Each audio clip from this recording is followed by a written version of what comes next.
Assalamualaikum, dengan saya Permadi Arya.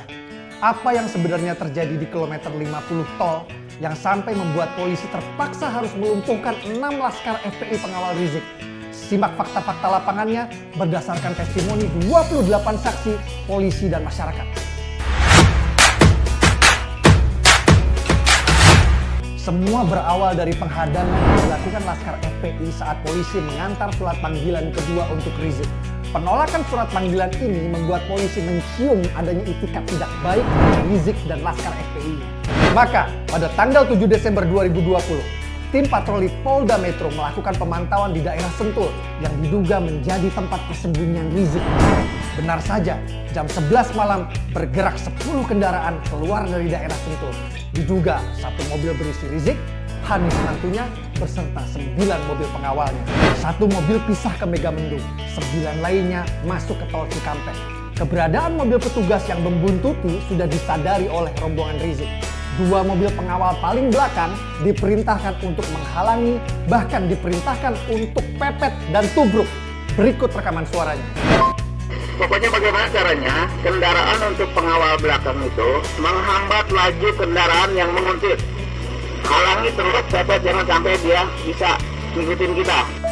Ada Avanza hitam tubruk aja. Yang tadi, plat nomor yang tadi. Lalu 2 mobil pengawal paling belakang Rizik mengikuti perintah, berhasil membuat mobil petugas mengikuti mereka keluar pintu tol Cikarang. Berikut rekaman suara dari 2 mobil pengawal yang akan menyikat petugas yang membuntutinya. Oh, ini teruangnya ke Bang Aang bilang kita jajak putar ke Kerawang aja, yuk. Mohon Pangda instruksi. Kalau emang sikat, tadi sikat, bilang Pangda ya. Begitu keluar tol, salah satu pengawal Rizik menabrak mobil petugas di sebelah kanan depan, lalu melarikan diri. Mobil pengawal Rizik yang kedua berhenti di jalan untuk menghadang mobil petugas. Saat mobil petugas berhenti, keluar 4 laskar FPI bersenjatakan samurai, celurit, dan tongkat yang mendekati mobil petugas dan mulai menyerang dan merusak mobil. Petugas yang berada di kemudi mengeluarkan pistolnya dan menembakkan ke atas sebagai peringatan sambil teriak, "Polisi!" Keempat pelaku penyerangan lari ke belakang mobil mereka, lalu tiba-tiba terdengar 3 letusan. Rupanya 2 laskar FPI yang di dalam mobil membuka tembakan.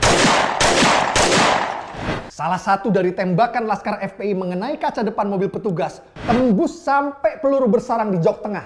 Sementara keempat laskar FPI yang berada di luar sudah masuk ke dalam mobil dan mereka tancap gas. Mobil petugas kembali melakukan pengejaran.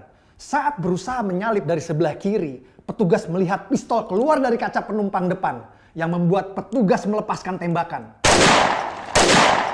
Posisi kemudian berganti ke sebelah kanan yang mana petugas kembali melepaskan tembakan.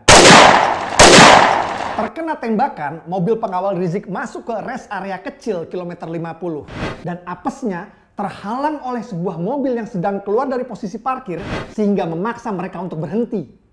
Mobil petugas pun tiba. Para petugas langsung turun menghunuskan senjata mengupung dari semua sisi sambil membuka pintu mobil dan memerintahkan untuk turun.